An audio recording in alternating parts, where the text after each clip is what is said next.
Bulletin की शुरुआत करते हैं। नीट यूजी 2024 परीक्षा पर सुप्रीम कोर्ट के फैसले पर फिजिक्स वाला के सीईओ अलक पांडे ने कहा कि नीट नतीजों के पहले का एक पीआईएल था और उसके लिए कोर्ट ने कहा है कि परीक्षा की पवित्रता से समझौता किया गया है। यह मुद्दा केवल पेपर लीक का था क्योंकि उस समय नतीजे नहीं आए थे। एनटीए से इसके लिए जवाब मांगा गया है। 8 जुलाई को इसको देखा जाएगा। हमारा मुद्दा कल लिस्ट होगा और इस सुनवाई में ग्रेस नंबर की कोई बात नहीं है।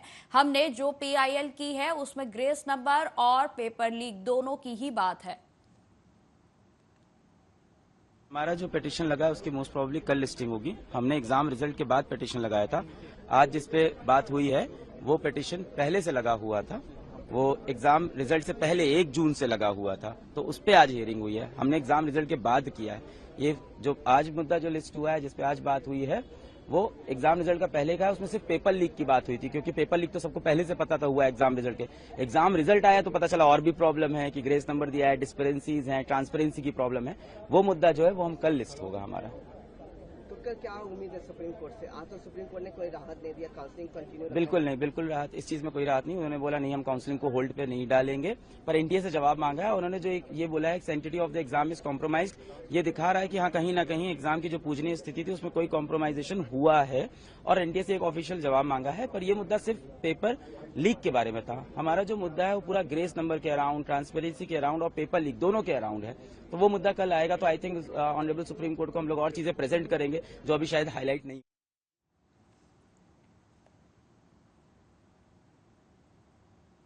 खबरों में आगे बढ़ते हैं। उत्तराखंड के मुख्यमंत्री पुष्कर सिंह धामी ने कहा कि मानसून हर वर्ष हमारे राज्य में एक चुनौती की तरह होता है और इसके लिए हम सब तैयार रहें। विभागों से समन्वय हो, सारे विभाग मिलकर काम करें और किसी भी स्थिति से निपटने के लिए तैयार रहने के लिए कहा गया। आगे उन्होंने क्या कुछ कहा, आप सुनिए। हर वर्ष चूंकि हमारे राज्य में एक हमारे लिए चुनौती होता है और उसी चुनौती के लिए हम सब तैयार रहें। सारे विभागों से आज समन्वय हो, सारे विभाग मिलकर काम करें और कोई भी अतिवृष्टि की स्थिति है, बाढ़ की स्थिति है, जल भराव की स्थिति है या भूस्खलन है, उन सब से तैयार रहने को कहा है। सभी विभाग, स्वास्थ्य विभाग है, हमारा खाद्यान्न विभाग है, पीडब्ल्यूडी है, जगह जगह रोडें हमारी क्षतिग्रस्त हो जाती हैं, वो सब तुरंत मौके पर खुलें। गर्भवती माताएं हैं उनके लिए समुचित व्यवस्था, हेली सेवाएं या स्वास्थ्य सेवाएं तत्काल मौके पर पहुंचें। उन सभी के लिए आज इस मीटिंग में समीक्षा हुई है और आगे के लिए तैयारियां। मानसून केंद्रीय मंत्री शिवराज सिंह चौहान ने कहा कि हमारा सौभाग्य है कि पीएम मोदी ने कृषि एवं किसान कल्याण विभाग सेवा के लिए हमें सौंपा है। किसान अन्न के भंडार का भंडारण करता है और कृषि भारतीय अर्थव्यवस्था की रीढ़ है। जो सारे देश को अन्न खिलाता है अन्नदाता कहलाता है। उस किसान का कल्याण पीएम की सर्वोच्च प्राथमिकता है। हमारी सरकार निरंतर 10 सालों के किसान कल्याण के लिए जो लगातार काम कर रही है। और आगे उन्होंने क्या कुछ कहा, आप सुनिए। और किसान कल्याण विभाग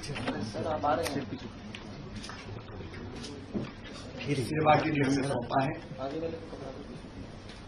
आपका सहरा आ रहा है। किसान अन्न के भंडार भरता है और कृषि भारतीय अर्थव्यवस्था की रीढ़ है। जो सारे देश को अन्न खिलाता है, अन्नदाता कहलाता है। उस किसान का कल्याण प्रधानमंत्री जी की सर्वोच्च प्राथमिकता है। कृषि से ही भारतीय अर्थव्यवस्था और मजबूत होगी और हमारी सरकार प्रधानमंत्री जी के नेतृत्व में निरंतर 10 वर्षों से किसान कल्याण के कामों में लगी है। मुझे कहते हुए खुशी है कि प्रधानमंत्री जी ने कल जो सबसे पहले फैसला लिया किसान के हित में ही लिया। किसान सम्मान निधि जारी करने का उन्होंने फैसला किया।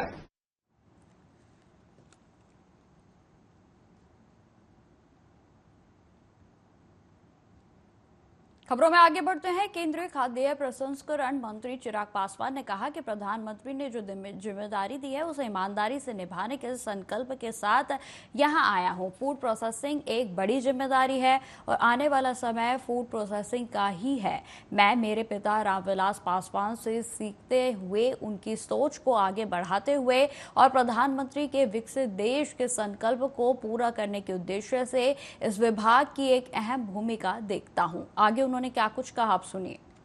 प्रधानमंत्री जी ने जो जिम्मेदारी दी है उसको पूरी ईमानदारी से, पूरी मेहनत से, पूरी निष्ठा से निभाने के संकल्प के साथ यहाँ आया हूँ।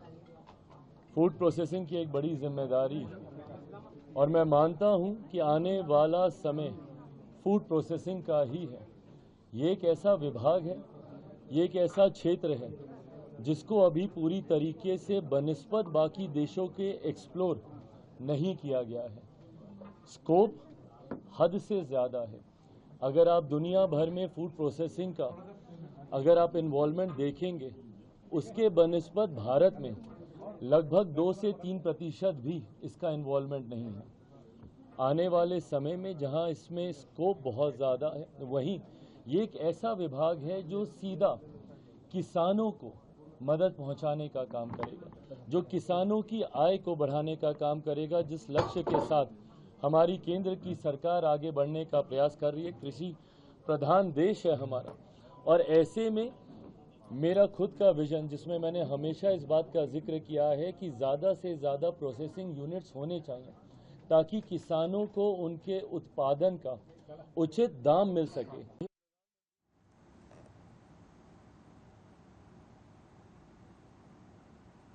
केंद्रीय मंत्री भूपेंद्र यादव ने कहा कि मैं प्रधानमंत्री नरेंद्र मोदी के प्रति आभार व्यक्त करता हूं कि मुझे फिर से इस मंत्रालय की जिम्मेदारी सौंपी गई है। इस मंत्रालय के द्वारा कई अहम कदम प्रधानमंत्री के नेतृत्व में लिए जाएंगे और हम पर्यावरण व विकास को साथ लेकर आगे बढ़ रहे हैं। देश में जो ग्रीन इकोनॉमी है उसे आगे बढ़ाने का काम हो रहा है और इसके साथ ही हम कई महत्वपूर्ण काम आगे करेंगे। आगे उन्होंने क्या कुछ कहा, आप सुनिए। यशस्वी प्रधानमंत्री श्री नरेंद्र मोदी जी के प्रति आभार और कृतज्ञता व्यक्त करता हूं कि उन्होंने मुझे एक अहम मंत्रालय की जिम्मेदारी पुनः प्रदान करी है। इस जिम्मेदारी को मैं निर्वहन करने के लिए पूरी तत्परता के साथ कार्य करूंगा। पूरी दुनिया में जो पर्यावरणीय संकट है उसके बहुत बड़े एक्शन कार्यक्रम के रूप में माननीय प्रधानमंत्री जी द्वारा ग्लासगो की कॉप में mission life, environment friendly lifestyle, इसका प्रारंभ किया गया था, जिसको आज सस्टेनेबल डेवलपमेंट और जो दुनिया में एक सबसे बड़ा इस समय विषय है mindful consumption rather than mindless utilization, उस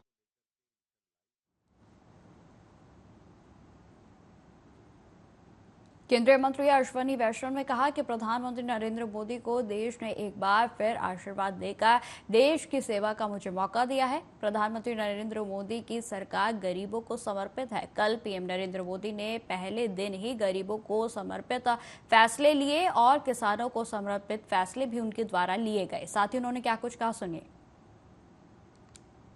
प्रधानमंत्री श्री नरेंद्र मोदी जी को देश ने एक बार फिर आशीर्वाद देकर देश की सेवा का जो मौका दिया है,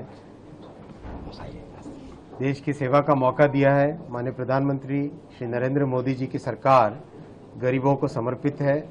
आपने देखा कल प्रधानमंत्री जी ने अपने पहले ही कार्यभार के पहले ही दिन गरीबों को समर्पित फैसले लिए हैं, किसानों को समर्पित फैसले लिए हैं। नौजवानों के लिए एक बहुत मजबूत नींव खड़ी करनी है और हमारी नारी शक्ति माँ और बहनों के लिए जो एक एम्पावरमेंट की सरकार रही है 10 वर्षों की, उसी भावना के साथ सेवा करेंगे।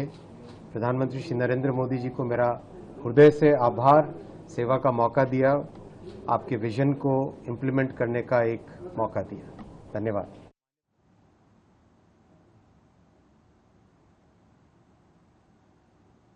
खबरों में आगे बढ़ते हैं। आरजेडी नेता तेजस्वी यादव के बयान पर केंद्रीय मंत्री गिरिराज सिंह ने कहा कि उन्हें समझ में नहीं आता है कि वे 17 महीने 5 विभाग लेकर ही झुनझुना ही बजाते रहे। जब हटे तो नीतीश कुमार ने रोजगार दिया, तब वे कहने लगे कि हमने रोजगार दिया है, इसलिए राज्य की जनता ने उन्हें झुनझुना थमा दिया। आगे उन्होंने क्या कुछ कहा, आप सुनिए। उनको समझ में नहीं आता, वो 5 विभाग लेकर के 17 महीना में झुनझुना ही बजाते रहे, कुछ किया नहीं। और जब हटे तो नीतीश बाबू ने 1.5 लाख 5 लाख रोजगार दिया, 10 लाख सब रोजगार कहने लगे मेरा रोजगार मेरा रोजगार।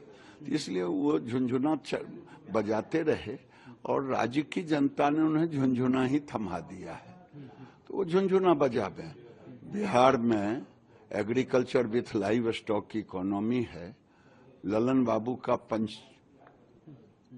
बाबू को पंचायती राज मंत्रालय दिया गया है, रामनाथ ठाकुर को एग्रीकल्चर दिया गया है, हमें वस्त्र मंत्रालय दिया गया है। मुजफ्फरपुर में जाके देखें क्या रोजगार वस्त्र मंत्रालय देता, उनको समझ में नहीं आता। केंद्रीय सूक्ष्म लघु एवं मध्यम उद्यम मंत्री जीतन राम मांझी ने कहा कि मुझे प्रधानमंत्री ने कहा है कि मांझी जी, मैं आपको अपने विजन का विभाग दे रहा हूं। हमारा विजन है कि गरीबों का उत्थान हो, जहां विकास की रोशनी नहीं गई है वहां विकास पहुंचे, और इस विभाग के माध्यम से आप बहुत कुछ कर सकते हैं, इसलिए आपको ये विभाग दिया गया है। मैं अपने आप को सौभाग्यशाली समझता हूं कि पीएम नरेंद्र मोदी ने मुझे इस लायक समझा है। आगे उन्होंने क्या कुछ कहा, आप सुनिए। नरेंद्र भाई मोदी जी के प्रति आभार व्यक्त करते हैं। और जहां तक चार्ज लेना और विभाग का मामला है, हमारा कंसेप्ट बहुत बचपन से रहा है कि काम कोई छोटा नहीं होता है, वर्क इज वर्शिप, काम ही पूजा होती है। और जब विभाग मिला, कल लिफाफ हमने खोला तो माइक्रो और स्मॉल और मीडियम इंडस्ट्रीज के बारे में देखा तो मन में बात खुश हुई कि हाँ ठीक है, विभाग है, अच्छा है, देखेंगे। प्रधानमंत्री को सब कुछ जा रहे थे, हमने भी उनसे मिलने का काम किया। तो प्रधानमंत्री जी की बात से हम बहुत उत्प्रेरित हैं कि उन्होंने कहा कि मांझी जी, हम आपको अपने विजन का विभाग दिया है। हमारा विजन है गरीबों का उत्थान, जहां विकास की रोशनी नहीं गई वहां रोशनी पहुंचाना। ये विभाग के माध्यम से आप बहुत कुछ कर सकते हैं, इसीलिए आपको इस विभाग को दिया। नरेंद्र भाई। केंद्रीय संस्कृति और पर्यटन मंत्री गजेंद्र सिंह शेखावत ने कहा कि मतदाताओं ने लगातार प्रचंड बहुमत के साथ नरेंद्र मोदी को तीसरी बार देश का प्रधानमंत्री बनाने का अवसर दिया है और मोदी जी की सरकार निरंतर की पहचानता रखने वाली सरकार है। प्रधानमंत्री मोदी की मंशा के अनुरूप विकसित भारत बनाने में सांस्कृतिक और पर्यटन दोनों मंत्रालय विशेष योगदान करें और इसके लिए हम समन्वित रूप से प्रयास करेंगे। आगे उन्होंने क्या कुछ कहा, सुनिए। मतदाताओं ने लगातार तीसरी बार प्रचंड बहुमत के साथ में माननीय नरेंद्र मोदी जी को देश का तीसरी बार प्रधानमंत्री बनने का सौभाग्यपूर्ण अवसर दिया है। देश के मतदाताओं का ये विवेकपूर्ण निर्णय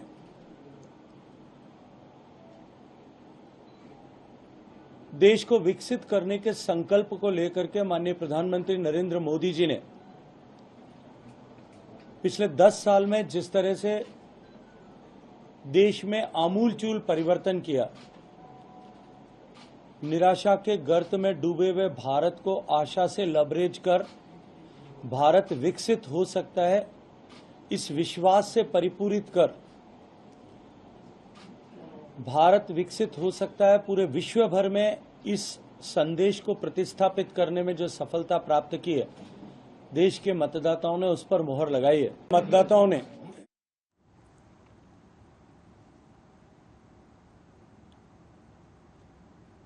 केंद्रीय मंत्री ज्योतिरादित्य सिंधिया ने कहा कि प्रधानमंत्री के मोदी जी के द्वारा जो संचार विभाग की जिम्मेदारी मुझे दी गई है, पिछले 10 वर्षों में जो क्रांति इस विभाग में प्रधानमंत्री मोदी के नेतृत्व में आई ये मेरा सौभाग्य है, मैं इसे सौभाग्य मानता हूं कि उस क्रांति को आगे ले जाने के लिए एक मौका मुझे भी दिया गया है। आगे उन्होंने क्या कुछ कहा, सुनिए। संचार विभाग की जिम्मेदारी मुझे दी गई है, जहां एक तरफ दूरसंचार की प्राथमिकता है विश्व में,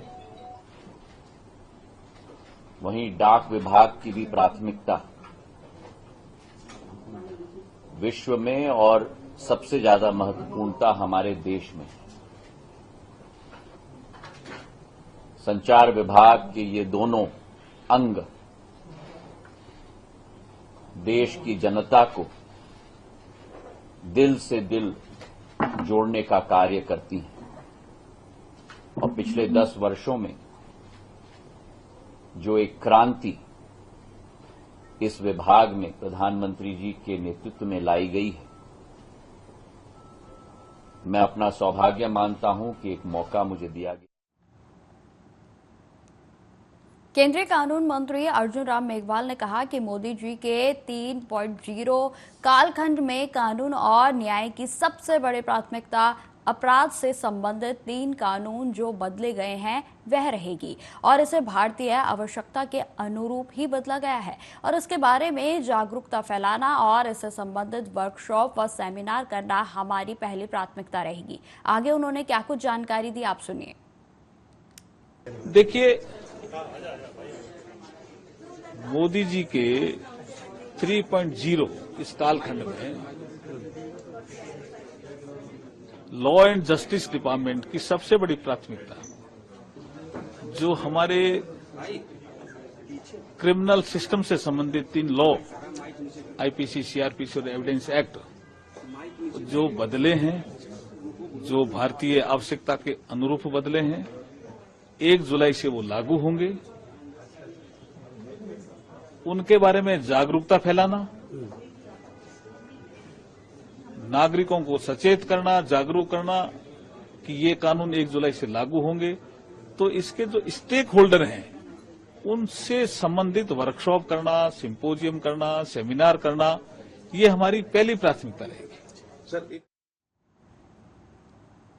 भारत में पहली बार चित्रकूट स्थित सद्गुरु नेत्र चिकित्सालय जानकी कुंड में IELTS एडवांस की 5 दिवसीय कार्यशाला का आयोजन किया जा रहा है और इस कार्यशाला में देश के प्रतिष्ठित संस्थानों के विभागाध्यक्ष और प्रशासक स्तर के लगभग 50 लोग सम्मिलित हो रहे हैं। वहीं आपको बताते चले कि 5 दिवसीय कार्यशाला का मुख्य उद्देश्य नेत्र चिकित्सालयों में नेत्र चिकित्सा को और अधिक बेहतर बनाना है।